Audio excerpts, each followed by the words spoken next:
রুটির মধ্যে গোটা আলু দিয়ে বানিয়ে নিন দারুণ এক রেসিপি।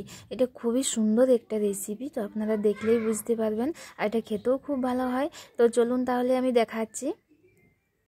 এখানে 3টে আলু নিয়ে নিয়েছি। এটা হচ্ছে কাঁচা আলু, 3টে লাগবে না, 2টো হলেই হয়ে যাবে। তাও আমি একটা এক্সট্রা নিয়ে নিয়েছি, কারণ যদি দরকার হয় তাহলে সেটাও বানিয়ে নেব। এবার জল দিয়ে খুব ভালোভাবে এভাবে ধুয়ে নিতে হবে। আলু ধোয়া হয়ে গেছে। এবার এখানে আমি চাকি বেলনা নিয়ে নিয়েছি, আর অল্প আটা আমি আগেই মেখে রেখেছিলাম। এবার আটাটি আমি আরেকবার ভালোভাবে মেখে নিচ্ছি। দিয়ে এটাকে আমি এভাবে দুভাগ করে নিলাম, ভালোভাবে গোল করে নিচ্ছি।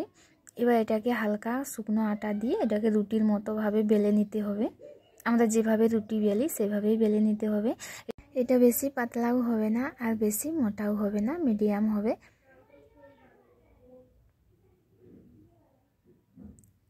তো আমার রুটি বেলা হয়ে গেছে, এর থেকে বড় আর করব না, এই সাইজের হলেই হয়ে যাবে। এবার আলুটি রুটির মাঝখানে দিয়ে দিলাম। এবার এই আলুটিকে এভাবে ঢেকে দিতে হবে, আস্তে আস্তে ভাবে মুড়ে দিতে হবে। আটা একটু এক্সট্রা হয়ে গেছে, এটাকে আমি অল্প বাদ দিয়ে দিচ্ছি। দিয়ে এটাকে আমি গোল বানিয়ে নেব। এটা যেন খুলে না যায় সেভাবে বন্ধ করে নিতে হবে ভালোভাবে। তো এটা হয়ে গেছে। একই রকমভাবে আরেকটাও বানিয়ে নিচ্ছি।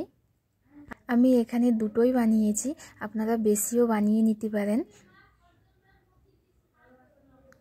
সেমভাবে এটা রুটির মতো করে নিলাম। এর মাঝখানে আরেকটি আলু দিয়ে দিচ্ছি, কাঁচা আলু দিয়ে একই রকমভাবে এটাও মুড়ে নেব। দেখুন 2টোই রেডি হয়ে গেছে। এবার আমি গ্যাসে চলে এসেছি, একটি কড়া বসিয়ে দিয়েছি, গ্যাস অন করে দিয়েছি।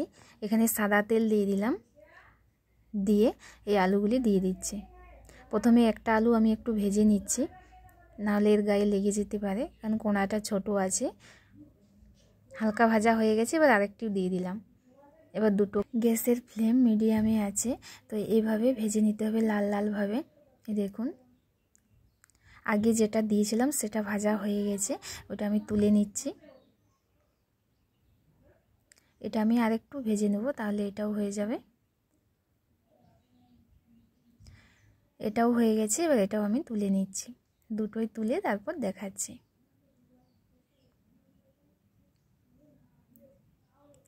এখানে হালকা ঠান্ডা হয়ে গেছে। এবার আমি একটি চাকু নিয়ে এর মাঝখান থেকে কেটে দিচ্ছি। কেটে নিয়ে আলু যে আছে আলুটি না বের করে নিতে হবে। তো চাকু দিয়ে এভাবে সাইডটি ছাড়িয়ে আমি বের করে নিচ্ছি। একটা বের করে নিয়েছি, এটাও সেমভাবে বের করে নেব। এই দেখুন বাটির মতো ডিজাইন হয়ে গেছে। আরেকটিকেও কেটে নেব। এভাবে আস্তে আস্তে কেটে নিতে হবে, দিয়ে চাকু দিয়ে সাইডটি ছাড়িয়ে এটাকে বের করে নিতে হবে।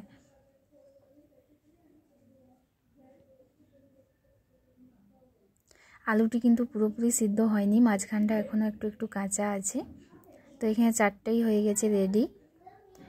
এবার বাটিগুলি অন্য পাত্রে রেখে দিচ্ছি, আর এখানে আলুগুলিকে চাকু দিয়ে কেটে নেব, ছোট ছোটোভাবে টুকরো করে নেব। এভাবে ছোট ছোট টুকরো করে তারপর দেখাচ্ছি। সব আলুগুলি কেটে নেব। তো এই দেখুন এখানে কেটে নিয়েছি। এবার আমি আবার গ্যাসে চলে যাচ্ছি। এখানে অল্প সাদা তেল দিয়ে দিয়েছি, এর মধ্যে গোটা জিরে ফোড়ন দিয়ে দিলাম, কাঁচা লঙ্কা দিয়ে দিলাম, কারি পাতা দিয়ে দিলাম, একটা টমেটো দিয়ে দিলাম। এবার এগুলি ভেজে নেব।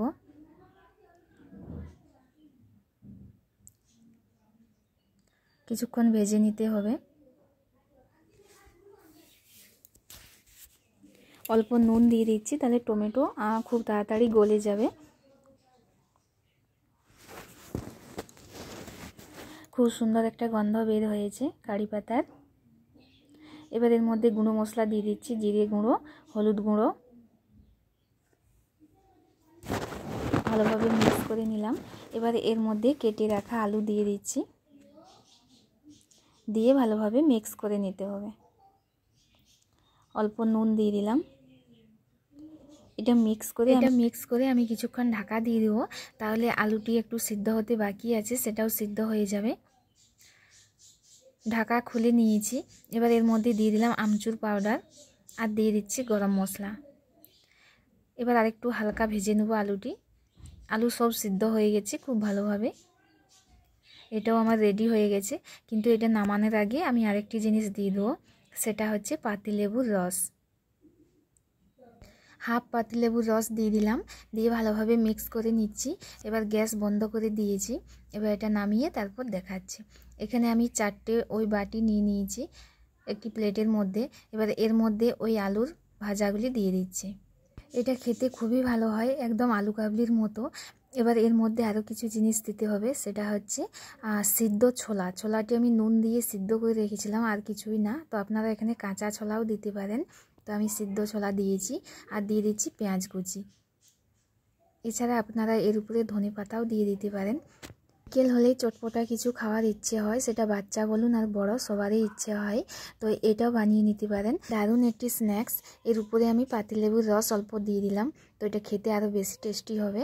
তো একবার বানিয়ে দেখতে পারেন, আশা করি খুব ভালো লাগবে। আর ভালো লাগলে একটি লাইক করে দেবেন।